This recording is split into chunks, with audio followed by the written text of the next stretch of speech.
Senhor presidente Mozarido Cavalcante, senhores senadores, senhoras senadoras, primeiramente um registro rápido. A presidente Dilma já fez a escolha, no último final de semana, do procurador Rodrigo Janot para o cargo de Procurador-Geral da República, no lugar do Dr. Roberto Gurgel, no biênio de 2013-2015. Eu considero a escolha acertada sempre que o mais votado é escolhido. Por isso, desta feita, concordo com a indicação da presidente, em razão de ter respeitado exatamente aqueles que o elegeram no âmbito do Ministério Público. Sempre exerceu suas funções com sobriedade, o Dr. Roberto Gurgel, que merece as nossas homenagens. Sobriedade, retidão e espírito público, virtudes que sempre o guiaram em suas atividades perante esta Corte como chefe do Ministério Público, disse o presidente do Supremo, Joaquim Barbosa. Eu destaco a importância do Dr. Roberto Gurgel nesse julgamento do Mensalão. Certamente a sua participação foi essencial, com um elevado grau de independência, com absoluta independência, com competência, ousadia, muita coragem mesmo. O doutor Roberto Gurgel cumpriu seu dever e possibilitou esse julgamento memorável do Mensalão, agora em sua fase final. Disse o ministro Celso de Mello: na realidade, o doutor Gurgel, no desempenho de suas atribuições como Procurador-Geral da República, revelou o significado que deve ter para a vida do país e para a vida de seus cidadãos, bem assim para a preservação da integridade do regime democrático, a prática responsável e independente das altíssimas funções institucionais do Ministério Público. Disse o ministro Celso de Mello, o decano da Suprema Corte. Em abril passado, os procuradores da República de todo o país foram às urnas para escolher o seu chefe, o chefe do Ministério Público Federal. E o doutor Rodrigo foi o primeiro colocado nesta eleição. Por isso, a sua indicação é coerente com a vontade do próprio Ministério Público Federal. Registro também, senhor presidente, um lamentável episódio ocorrido no Paraguai. O Paraguai presenciou no último sábado uma chacina. 5 pessoas morreram na noite de sábado após um ataque do grupo Exército do Povo Paraguaio a uma fazenda de Tacuati, a 400 quilômetros de Assunção. Segundo o jornal Paraguai Última Hora, a propriedade pertence ao brasileiro Renato Rezende Barbosa. Seriam 5 brasileiros vítimas desta chacina. É o primeiro ataque deste grupo após a posse do presidente Horácio Cartes. A guerrilha atua nos departamentos de São Pedro e Concepción, os mais pobres do país. Este último faz fronteira com o Mato Grosso do Sul. Segundo a polícia, o ataque ocorreu no início da noite, quando um dos funcionários da fazenda, seu chefe de segurança e outros 4 guardas foram cercados e rendidos por 10 ou 12 homens armados e vestidos com uniforme camuflado. Eu faço esse registro, senhor presidente, para alertar o governo brasileiro. Nós imaginamos que possa ser uma espécie de revide à posse do novo presidente eleito. Desde a posse do presidente Federico, depois do impeachment de Lugo, tivemos tranquilidade para os brasileiros no Paraguai. Os chamados brasiguaios se relacionavam de forma excepcional com o então presidente.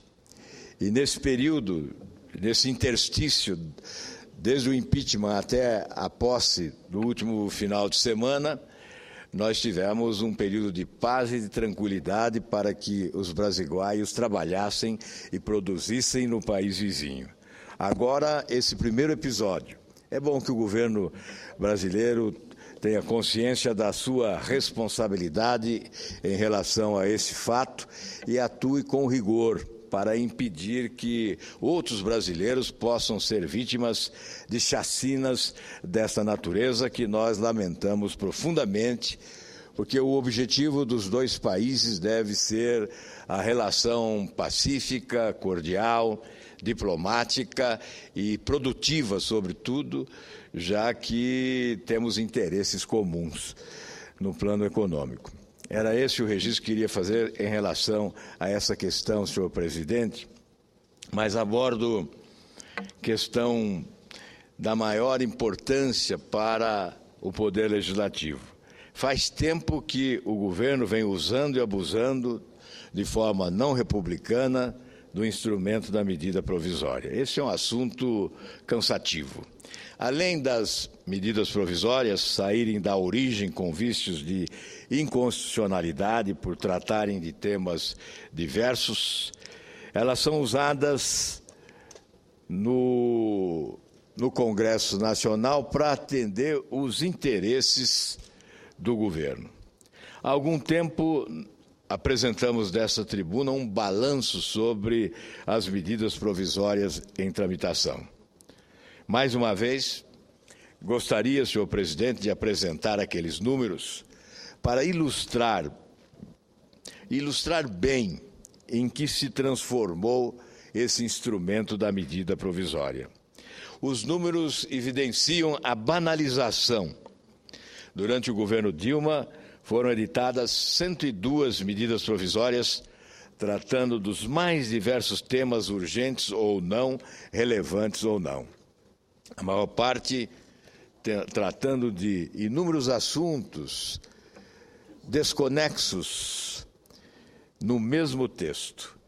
Enfim, desse total de 102 medidas provisórias, 67 foram convertidas em lei. Uma delas foi revogada. 18 delas tiveram sua vigência encerrada, ou seja, caducaram. Aliás, um número expressivo que pode ilustrar bem a total falta de urgência e relevância das matérias, pois se assim fossem, o governo teria minimamente se esforçado para vê-las aprovadas. 12 medidas provisórias ainda encontram-se em tramitação. 4 foram declaradas prejudicadas. Outro número que reflete bem a banalização da medida provisória, pois foram prejudicadas por terem sido absorvidas pelos relatórios de outras em tramitação. Aproximadamente 20% das medidas editadas no governo Dilma perderam a validade. Esse número evidencia a banalização generalizada. É o caminho mais curto escolhido pelo governo para legislar. É a banalização desenfreada desse instrumento autoritário. Mandar para o Congresso é uma decisão que não obedece ao menor espírito público, ao entendimento político ou ao critério técnico. Muitas delas são editadas alterando outra medida provisória que sequer foi aprovada pelo Congresso, criando instabilidades e inseguranças jurídicas na legislação do país. Em resumo, as modificações legislativas promovidas por essa intensa sucessão de medidas provisórias são tantas, tão frequentes e tão súbitas que fica difícil entender com clareza as políticas que o atual governo pretende executar. Sem contar que a desorganização contamina o ambiente de negócios do país, ou você acha que alguém vai investir no Brasil nessas condições? O governo encaminha a medida provisória e não tem a menor ideia de como ela sairá daqui, mesmo dispondo dessa ampla base aliada nas duas casas do Congresso Nacional. Nem o governo sabe o que sai daqui no miolo de uma medida provisória. Senhor presidente, é reflexo do sistema que vigora no Brasil. Nós estamos sob a égide de um presidencialismo forte e é inegável que reformas de profundidade só ocorrerão quando tivermos um presidente moderno, mudancista, com a ousadia necessária para promover mudanças, retirando-nos nesse estágio de atraso em que nos encontramos institucionalmente. Estamos amarrados a estruturas superadas, porque desde o plano real não se deu um passo à frente, não se fez uma reforma de profundidade. As medidas provisórias significam exatamente este cenário de supremacia do Poder Executivo sobre o Legislativo, num período em que o Congresso brasileiro vive o maior desequilíbrio da representação popular de toda a nossa história.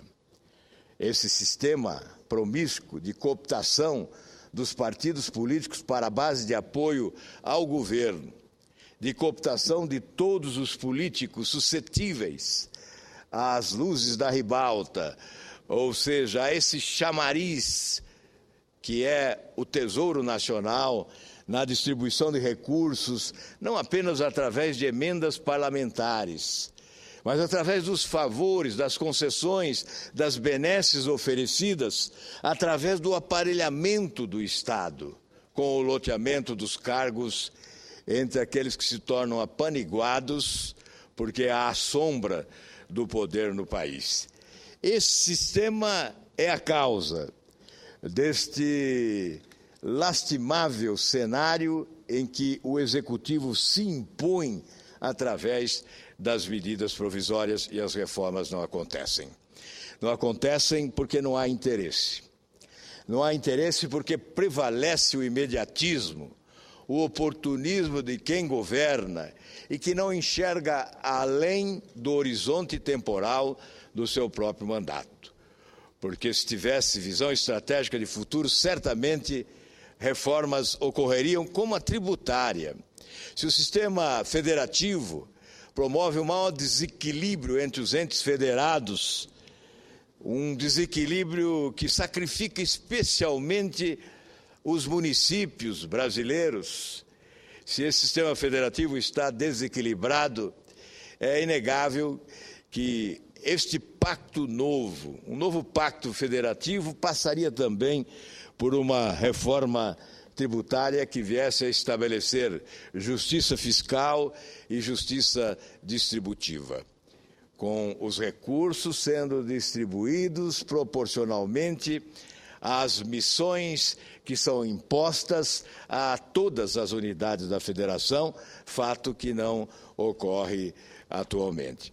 Eu repito, presidencialismo forte nesse sistema, cabe à presidência da República assumir a parcela maior de responsabilidade pelas reformas urgentes no país. E, lamentavelmente, a presidência da República não tem demonstrado interesse em promover reformas. Eu concedo à senadora Ana Amélia a parte com grande satisfação.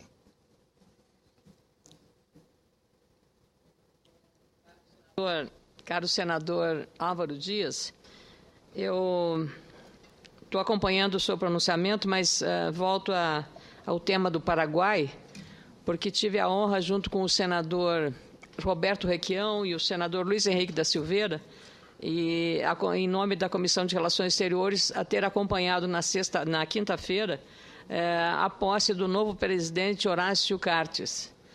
E nessa posse, o discurso do presidente foi enfático em relação às questões de segurança jurídica e a previsibilidade.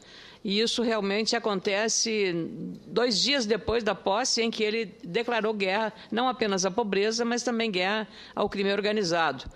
Quem mata e sequestra é criminoso, não dá para dizer outra coisa, é bandido mesmo, né? Isso é um terrorismo, digamos, condenável sob todos os aspectos. Cria um ambiente também para saber se essas pessoas, esses trabalhadores, eram brasileiros ou brasiguaios, né, que sofreram já. Vossa Excelência acompanhou muito esse trabalho. E os representantes lá também continuam agora apostando que haja paz no campo. Por outro lado, também o presidente e os dirigentes das cooperativas que trabalham lá, que são de brasileiros e brasiguaios, estão muito interessados. E veja só que coisa interessante, senador Álvaro Dias. O Brasil e a nossa Embrapa, que é uma empresa referência mundial, faz acordos com países africanos, que estão muito longe de nós, mas, claro, merecem ter esse apoio, e o Paraguai, que está aqui do nosso lado, que integrava até pouco o Mercosul, não recebe o mesmo apoio. Então, nós vamos solicitar, espero que Vossa Excelência também nos ajude, a Embrapa a criar uma parceria, porque eles têm uma grande necessidade de conhecimento, de tecnologia na área da biotecnologia, na produção de grãos de todas as áreas, que o Paraguai hoje é um grande protagonista nesse setor. É também um país exportador e usa os portos do seu estado, Paraná, para fazer essa exportação. Então, eu concordo com Vossa Excelência, é preciso apurar as responsabilidades disso para não voltar aos conflitos que nós, Vossa Excelência e outros senadores, acompanhamos dramaticamente aqui no Senado Federal, dando voz e vez a esses representantes dos brasiguaios. Então, é uma situação muito delicada essa. Esperamos que o governo brasileiro também ajude o novo governo a ter uma solução para esse grave conflito que pode ter proporções aí muito mais graves do que a que nós já vimos, que já são de todo condenáveis. Muito obrigado, senador. Obrigado, Vossa Excelência, senadora Ana Amélia. A nossa preocupação em alertar o governo brasileiro é exatamente os equívocos diplomáticos cometidos pelo Brasil, sobretudo em relação ao Paraguai. São inúmeros os equívocos diplomáticos dos últimos anos, mas em relação ao Paraguai extrapolamos os limites do bom senso. Na semana passada, li desta tribuna um artigo de Rubens Barbosa, ex-embaixador, ex-diplomata, e embaixador em Washington, sobre exatamente os equívocos da diplomacia brasileira, com um foco especial nos erros cometidos nesse relacionamento com o país vizinho, o Paraguai. E o erro crucial foi exatamente ao de tentar intervir num processo interno, afrontando a soberania paraguaia, quando aquele país, com apoio popular, inclusive, da Suprema Corte, decretou o impeachment do presidente Lugo. E, na esteira desse processo de impeachment, o Brasil, apoiado por outros países da América Latina, o Brasil e outros expulsaram o Paraguai do Mercosul para proporcionar o ingresso da Venezuela de Hugo Chávez. Foi outro equívoco brutal do governo brasileiro em relação à política externa voltada para o Paraguai.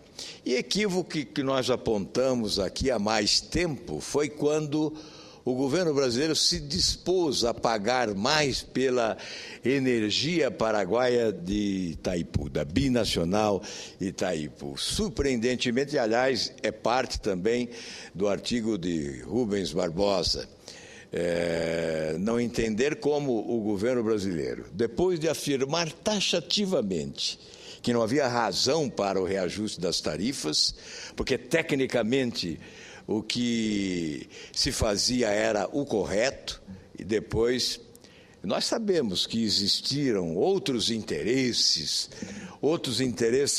não revelados, interesses clandestinos, que motivaram o governo brasileiro a mudar de posição naquela ocasião. São erros que se sucedem, mas agora nós estamos diante desse fato, senador Cristóvão Buarque, desse fato que exige uma presença competente do governo brasileiro. É evidente, sem invasão de competência, sem orientar a conduta que deve seguir o governo paraguaio, mas na defesa dos nacionais, na defesa dos brasiguaios, que possam ser alvo predileto para novas chacinas praticadas pelo grupo denominado Exército do Povo Paraguaio. Certamente, neste caso, um sinal de alerta ao novo presidente ao tomar posse do governo do país vizinho. Eu concedo, senador Cristóvão, a parte que Vossa Excelência solicita com muita honra. Senador Álvaro, eu sempre, quando estive no Parlamento do Mercosul, fui favorável à entrada da Venezuela.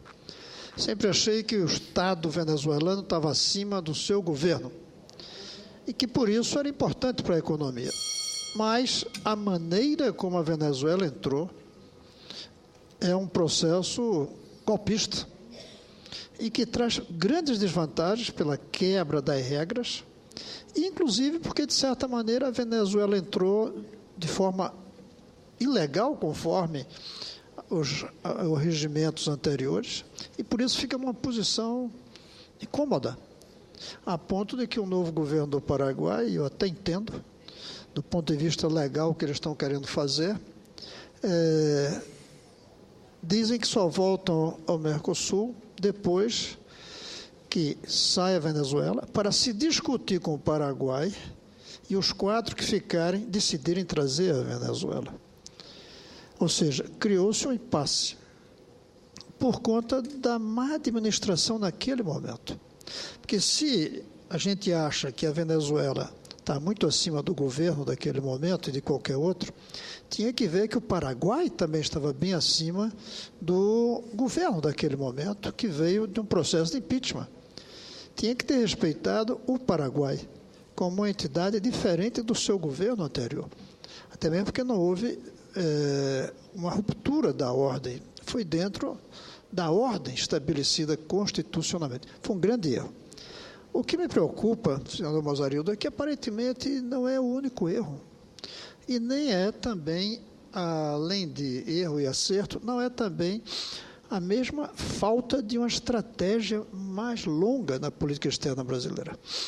Durante os 16 anos de Fernando Henrique Cardoso e Lula, pôde-se perceber um aumento muito grande da presença do Brasil no exterior. Houve a abertura, graças a Fernando Henrique Cardoso, de uma posição mais respeitada do Brasil, e ninguém pode deixar de reconhecer que o governo Lula, graças à sua personalidade e à competência do seu ministro das Relações Exteriores, o Celso Amorim, foi possível o Brasil estar presente em muitos momentos, ampliando o número de embaixadas, ampliando os discursos nos diversos fóruns. Lamentavelmente, nesses últimos 2 anos, nós temos visto um recuo da presença brasileira. Aparentemente, a presidenta não tem sensibilidade, não tem gosto, apetite para a parte de política externa. Aparentemente, quem olha de fora como nós, ela não tem gosto disso e relegou.